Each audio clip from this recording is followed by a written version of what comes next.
very first big story explores the incident that happened in Anambra, where a woman who is popularly known as Adaibo on social media stripped naked and attacked a fellow woman, claiming she was the husband's girlfriend.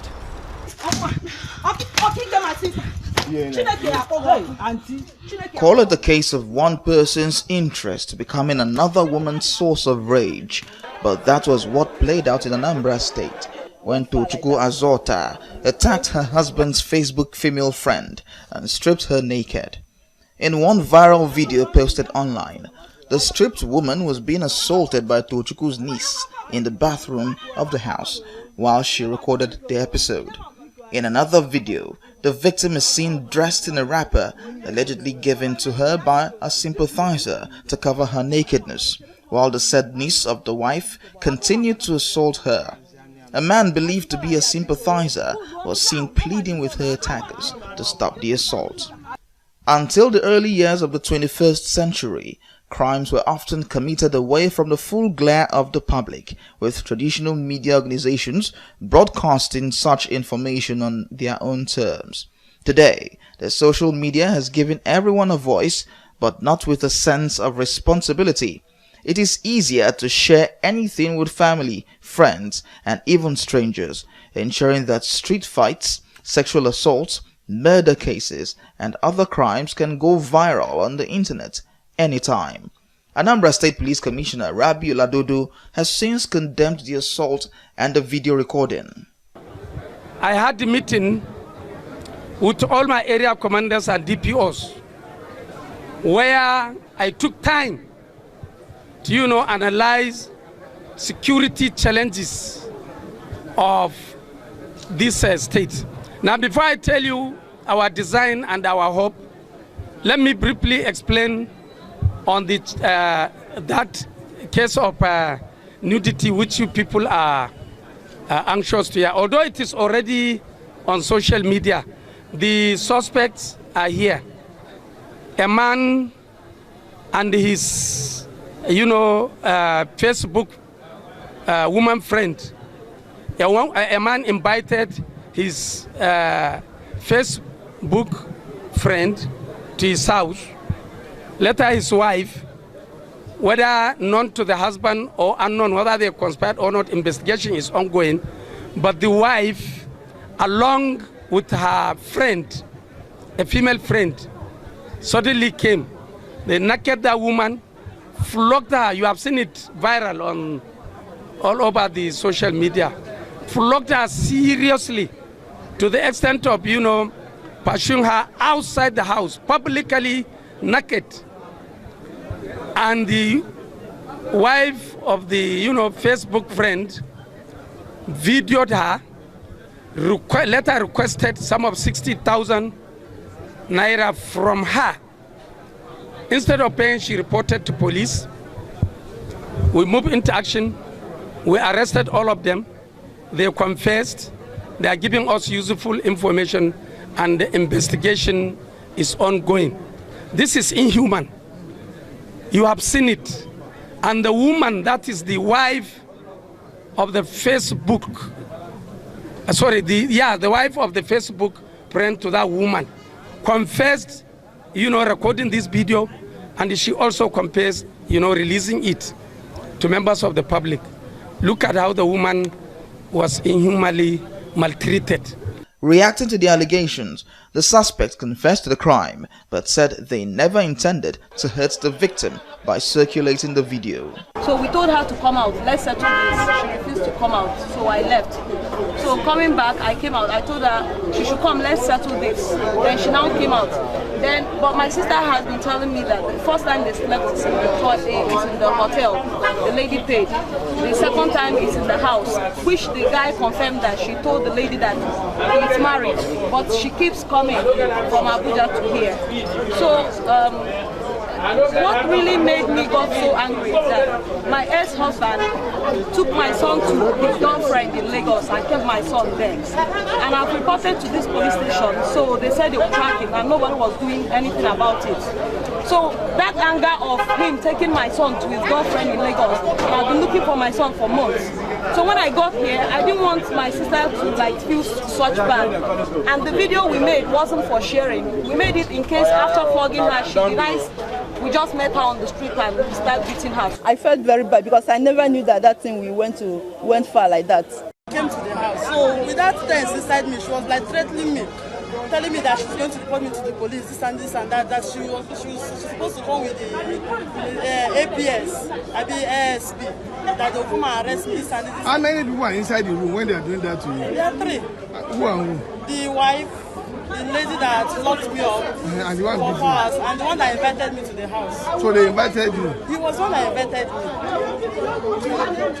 And the husband was there? That is the man that invited me. I need them to be charged to court. That's just the truth. What are you to compensate you with money? No. Because this thing has killed my career. Not even only in Nigeria, outside the country.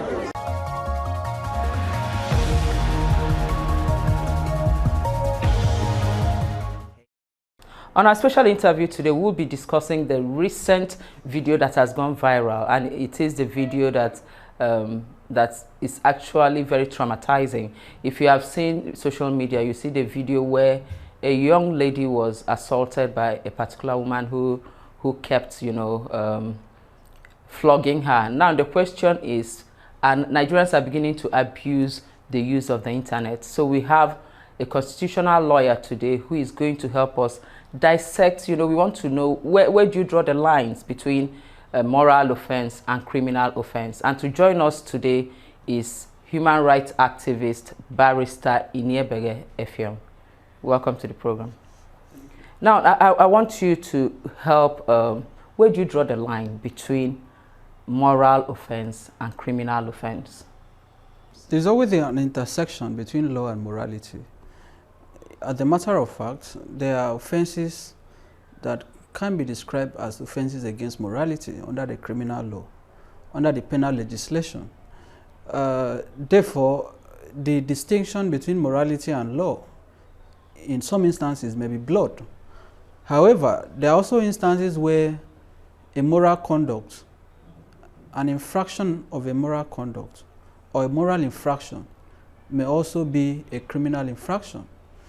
For example, in the case that you have referenced, where a woman is stripped naked, physically assaulted, and it is also alleged that the suspects extorted her and even threatened to release the nude video on social media except she makes certain payment to them.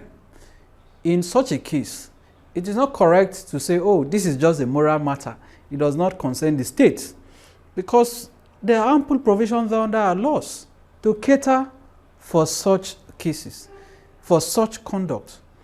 And briefly, for example, in Lagos State, if that were to happen in Lagos State, the suspects can be prosecuted. Under the criminal law of Lagos State, there are ample provisions to cater for such cases.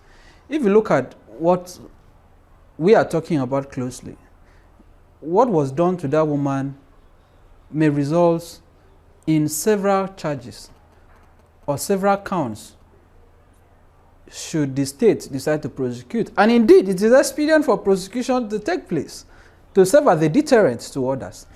The suspects may also be charged for assault occasioning harm if, for example, injury had resulted from that assault. They can also be charged for blackmail, extortion by threat, or attempts to extort under Section 301 of the Criminal Law of Lagos State, which criminalizes the conduct of making demands on a person or making threats to derive a gain, where somebody is saying, oh, if you don't give me 5,000, if you don't give me so and so, if you don't do this, I'm going to expose you for doing this. I'm going to accuse you of committing a crime. That is an attempt to extort. That is a clear case of blackmail. And the publication of the nudity, the video on social media itself is a separate offense. The suspect can be charged for publication of obscene matter, were that to happen in Lagos State, under section 150 of the criminal law of Lagos State, if it is an infant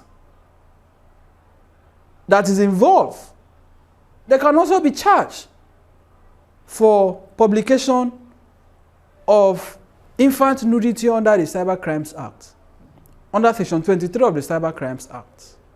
So what they have done is not just a question of morality. It is a crime that has to be prosecuted, that should be diligently prosecuted. And the reason why these things happen repeatedly, the reason why we see this trend, is because of the moral decadence in the society. It is also the failure of the state, the failure of governance, the failure of law, the inefficiency of our law enforcement mechanisms. That is what emboldens people to resort to such criminality. And it is not a defense in law to say, oh, this woman was caught sleeping with my husband. That is why we stripped her naked. That is why we assaulted her. The law does not allow for self-help. So if such a defense is proffered in court, it is likely going to fail. So for me, I totally condemn this kind of conduct, and I believe the police should prosecute the suspect diligently. My question again is for the witnesses who just stood by and watched that happen. Are they going to be charged for the same offense? No, the fact that someone is at a crime scene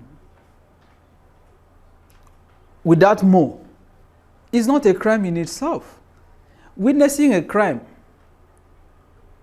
is not an offense, except beyond the act, beyond witnessing, a person has either aided or abetted the commission of that offense, or acted as an accessory after the fact. For example, upon the commission of the offense, a person who witnessed it now gives protection, now shields the suspect or the culprit from prosecution or arrest. That is when it will be said that this is not just about witnessing, that an offense has been committed.